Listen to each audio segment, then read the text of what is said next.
Yeah, I'm gonna tell you, a little mix of different things. You know what I'm saying? Maybe taking it back to where I was born in Zola, Liberia. You know what I'm saying? I was a little boy, probably like 6 years old, or 7 year old, 5 years old. You know what I'm saying? And then my mom was pregnant with me, as I repeated in my previous video, when my dad divorced my mom, you know what I'm saying, and then my mom went to her parents in Zola, you know what I'm saying, and then sometimes she would leave me by myself behind the house, and then she would go to the farm, or to a fisher or something like that, and then going to get the water to the creek side, to the water side. We call it water side, right? Our house was by the water, the road going toward the water side. So right from our house, you go directly to the water side. So I'll be playing by myself around the water side, right? By the road I go to the water side, right? And then these boys, group of boys. I mean, my mom said when I was growing up, I was so soft, like I had no bones. I did mention that on my profile. If you check carefully, that I had no bones. Like I was so flat. I was like a plastic. Like I had no bone. I can't describe it. You know what I'm saying? And these boys were taking advantage of me. You know what I'm saying? There's a certain soap that we wash with. It's not a detergent. It's like form of it's very solid, but not it's very solid, not solid and not liquid. Almost it's not liquid, but it's in between. You know what I'm saying? It's very very soft. You know what I'm saying? And this is what they were saying I was that soap. That soap is very very soft. You know what I'm saying? So they were telling me it's called, that soap is called Blair Black. That means very, very soft, right? Everybody knows that. But it washes clothes very clean. So they would tell me, group of boys would come to where I was, they would say, Blair Black, can we hit you? And I would say yes, in ignorance, you know what I'm saying? And then when they hit me, they would hit me like, usually on my head, right? And I would be crying, I would be crying, but, you know what I'm saying? And I was saying to myself, why did I cry when I said yes? And then they would come individually, one by one, as we're saying, like your one. They would come one by one and hit me. This boy would come and say, Black boy, can I hit you? And I'll say, yeah, and they would hit me, right? And I'll be crying, right? I mean, this is what I didn't know. I mean, I was too young to know. You know what I'm saying? And which wasn't cool for mom to do it, because I don't know why she couldn't do that. I mean, those boys hit me, by the grace of God, I'm still alive, you know what I'm saying? So, and then, I don't know how old I was. One time I was, I started to play sport at a very young age, probably started from 10, 11, 12, 13, 14, 15. I'm a goalkeeper. I play soccer. I'm a goalkeeper, so I'm good too. So I started by head to head. Head to head is like I would have my opponent over there, probably like 5 meters, and I'll be standing right here. I have my goal right here, and then we'll be butting the ball, right? We'll be butting the ball, So whoever scores the most is the one that wins. So, and then after that we change the goal, I mean, you have to be good at keeping goal too. This is how I started. And then eventually when I turned 14, was I 13? I think I was 13. When I turned 13, that was like, that was in the 70s. That was 71 or 70, 71, yeah. I turned 13. 70, 72, no, 70, I was 14, right? So that was 71, I might be 15. So I was 15 when I played my first game you know, we had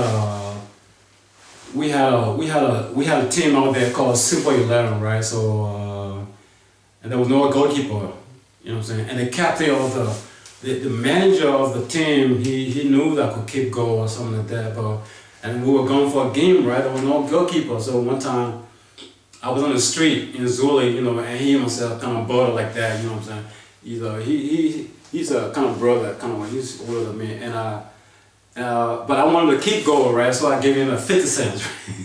I bribed him, which was cool, and he accepted it, right? He accepted it, and he accepted it. So he let me mind what I did. That was the beginning. And I did very well, you know. I did very well, and from there I began to keep going, and you know I could have really, you know what I'm saying? Like when you're young, and especially if you have no one to encourage you, it's like you don't know what to do. So, but I was being told, hey, this guy gonna be really, really good if he gets some training. Yeah, I could have been even being a goalkeeper for the whole country if I, because for the fact that the assistant keeper for the whole country was a close friend of mine. Also, the main keeper for the whole country. I also know him because he's from the town where my sister was. So you know what I'm saying, and keeping ball was my thing. And then I was like 14 years old when a friend of mine who was much older than me, you know, he hooked me up. He hooked me up with a girl, you know. I mean, like he hooked me up. I mean, he caught me by surprise, right? He came to my house and said, you know, take me somewhere, you know, to this girl's house. And then he took me there, right? And he introduced me to her about 7 p.m., right? She was a little older than me, a light-skinned girl, a little short, probably 5'3" or 5'1", 5'2", you know what I'm saying? But nice smile, you know, nice booty and everything, you know what I'm saying? And then, so my friend left me there, right? I was 14, my friend left. I don't know anything. I didn't know anything about getting with a girl because it was for the fact that you know, but boys at my age have tried that, you know what I'm saying? Boys at my age have already tried that, you know, long since, you know, but I was so naive and so shy to even approach a girl, you know what I'm saying? So he took me out there, he left me out there, and I don't know what we were talking about, she and me were talking about, but she knew that because my friend had told her that he was bringing me so I can spend the night with her, right? It wasn't that she was a strange girl, nothing like that. She just I hadn't seen her before in the town. I haven't seen her in our town at all, but because for the fact that she's a reserved girl, she didn't go around. You know, she would probably go like, she won't cross even the center, you know, and then she'll go back home. She's a quiet girl, you know. And then, yeah. And then she, about 8 o'clock, she had a friend who's, this girl name is Mary, by the way, Mary, yeah, light-skinned girl. But she has a friend named Adora, right? She called Adora up to come and spend a night with us in the same bed, you know what I'm saying? I said, what? I'm like, I'm already a virgin. Okay, I said, I'm already a virgin, and then you calling somebody to, what am I gonna do? I mean, that's like I already don't know what to do with you. I mean, let alone laying down between two women. So anyway, she called her friend up, and then it was time to go to bed. You know what I'm saying? Time to go to bed, and then we always sleeping on the same bed. I was lying down between them. You know, as naive as I was. I mean, I've heard my friends about sex, but I never tried before. You know. And I didn't know what to do. Whether to, you know, I know that people go on top of the female and, you know, do some movement, but I have no idea, you know what I'm saying? So, and then, you know, we were laying there. There were no kissing in the 70s. There were no kissing. I was so naive. She was naive as well as I was, you know, no kissing and no touching, nothing like that. We hardly communicated, you know, during the night. So I was just lying there I was just lying between them, you know what I'm saying. I was so frightened. I was like afraid, because I didn't know what to do. But it was on the other hand, it was a good feeling to be lying between two women. But I was always worrying. What am I gonna do? How am I gonna perform? I was always worrying because if I didn't do my manly duty, then I'm not a man at all. You know what I'm saying? Even at 14, and then we'll in there as the chicken crows, in Liberia, like we have chickens. We have, if the chicken crow, not in the city, but in the villages and the big town, we have chicken running around, So when the chicken crows, that means like the daylight is coming, right? And when the daylight is coming, so it's like, especially as inexperienced as I was, that put pressure on me, So when the chicken crows, put pressure on me right there, so I had to do what I gotta do. But I had to know this girl, you know what I'm saying? And I also knew that her friend wasn't asleep. They both were asleep. Because this is what she came for. She came to witness the show, her friend, she came to witness the show, And I was always thinking, at the back of my head, I was always thinking, I was thinking that, I know what she's thinking, her friend is thinking, when is it, both of them were thinking, when is it really am I gonna make a move? Because we went to bed probably at 9 o'clock p.m. until 5 in the morning. There was no sign of moving. I didn't move. I was lying still. You know what I'm saying? If I moved, then she'll probably shake and then, and then put a pressure on me. But I didn't move at all. I was stiff. So 5 o'clock in the morning, right? When the chicken crows, I said to myself, wait, hey, you gotta be a man, dude. You're a man, you gotta be a man and, just do the things and get it over with, you know what I'm saying? I didn't know what to do. What I did was, normally what happened, normally, like I'm experienced now, normally with my girlfriend, not like that, if I get horny, you know what I'm saying, I will come and put my arm, usually I would hold my girl in the night, I would hold her. Some women like that, I will hold her, I will hold her through the night, right? And, but this time, right, lying there, not even touching her, I just got up and went right on top of her, I can't remember if I had some clothes on or whatever. Yeah, I might have taken my clothes off, or I might have just pulled down my pants a little bit, you know what I'm saying? I can't remember, but, and she didn't have pants on either, so I can't remember what happened though. I did something a little bit, just a little bit, and that was it. So the next morning, she told my friend that, hey, what's wrong with you? This dude that you brought, he ain't doing shit. You know what I'm saying?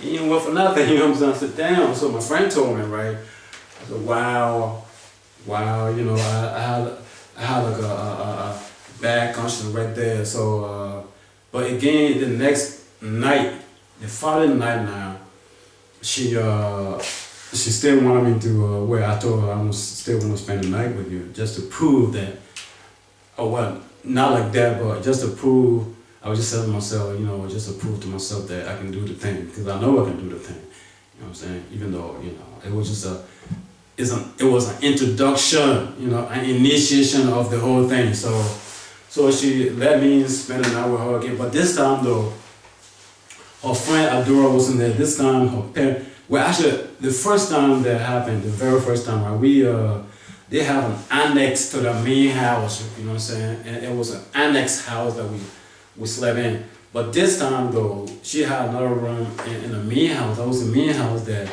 she and myself spent the night. Her parents were in another room, you know what I'm saying? And then her parents were both light skinned. And then in the room, right? So I came there, and then we spent the night in another room. In the other room, her friend wasn't there, and I'm telling you, man, it was different. It was different. I did much more better. You know what I'm saying? Like, I said, damn, this is how sex is. It was nice. I didn't want to stop. You know what I'm saying? Like, yeah, this, you know, and then she became my girlfriend. And you know, yeah, it was my usual thing to go out there now and spend the night with her, you know, and she became my girlfriend. We were in the same class, you know what I'm saying, in the same class, and then going to school, she would bring me like a plum. She would give me, you know, she would bring me like some fruits or whatever, you know. She's a nice girl, you know, but she was, both of us were shy, you know. And then I remember she and myself were in a class. I think it was in first grade or the pre-grade or something like that. It was pre-grade, right? And then, you know, usually we had a class government in I don't know about other places, but in Liberia, it's like we have, if you have a class, then you organize your class government. We have the president, the secretary, the captain for the team, whatever. But I wasn't. And then we had an election in our class, right? And they didn't nominate me. They just appointed me to be the president for their class, right? I mean, for no reason. I couldn't talk. I couldn't say nothing. I was 14 years old. I couldn't say nothing. I couldn't go in front of the class and say, to do my duty as a president. I don't know why they chose me as a president, but someone else was doing my job, you know, talking and you know, organizing some meetings, which I was supposed to do, but I wasn't doing it. I was just a figure, but yet I was the president. You know, it was the same thing. I was in another school too, you know, where my sister was, and it chose me as the secretary or being minister of something. I think it was a minister of sport or defense or something like that. But I wasn't doing my job. I was just a figure. It's just appointed me, you know, it's always like that. But anyway, Mary and myself, you know, we got together, and then on and on. That's how I, you know, began to, you know, when I tasted sex, then, you know, that's how it's been like that ever since. Ever since then, I've left sex, you know, so, you know, and what am I gonna do? I think I'm gonna stop here because I do have a lot on my mind. Not on my mind, but, you know,